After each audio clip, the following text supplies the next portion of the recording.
Assalamualaikum warahmatullahi wabarakatuh.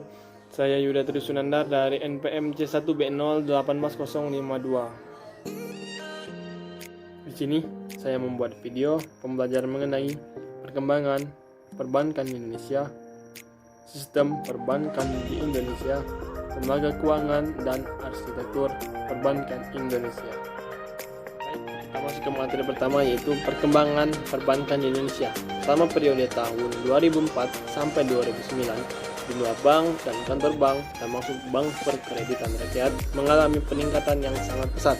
Terlihat, selama 6 tahun, jumlah bank mengalami pertumbuhan sebesar 92,48%. Dan di tahun 2004, sebanyak 133 bank ada di Indonesia. Lalu, turun menjadi 123 di tahun 2009. Perbankan di Indonesia selanjutnya yaitu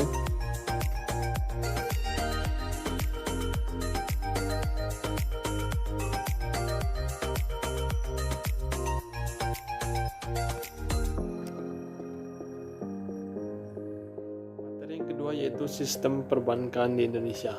Yang pertama,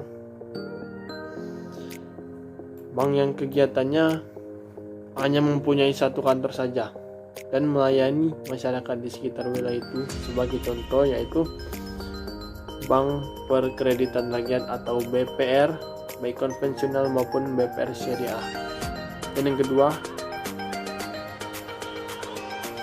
bank yang kegiatannya di beberapa wilayah saja dan hanya memiliki beberapa kantor cabang, di mana sistem organisasi keuangan dan sumber daya manusia terkait dengan kantor pusat. Yaitu lembaga keuangan.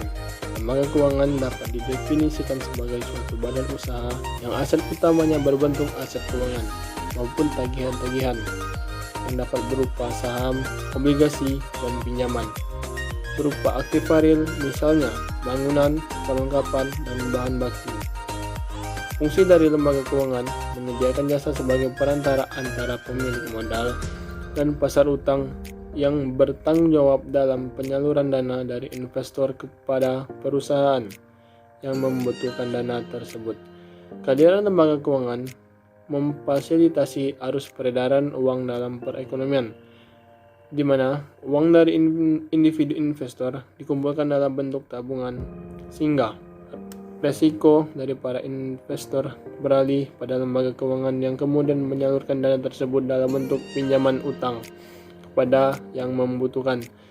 Ini merupakan tujuan utama dari lembaga penyimpanan dana untuk menghasilkan pendapatan. Contoh lembaga keuangan adalah bank.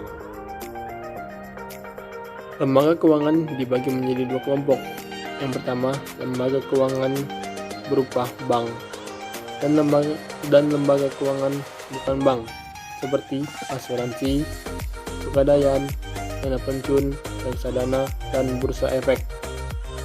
Dan materi yang terakhir yaitu arsitektur perbankan Indonesia, yaitu kerangka dasar sistem perbankan Indonesia yang diluncurkan oleh Bank Indonesia pada tanggal 9 Januari 2004. Arsitektur perbankan Indonesia atau yang bisa disebut juga API diluncurkan sebagai salah satu upaya pemerintah dan Bank Indonesia dalam rangka membangun kembali perekonomian Indonesia melalui penerbitan buku putih pemerintah sesuai dengan Inpres nomor 5 tahun 2003, di mana API menjadi salah satu program utama dalam buku putih tersebut.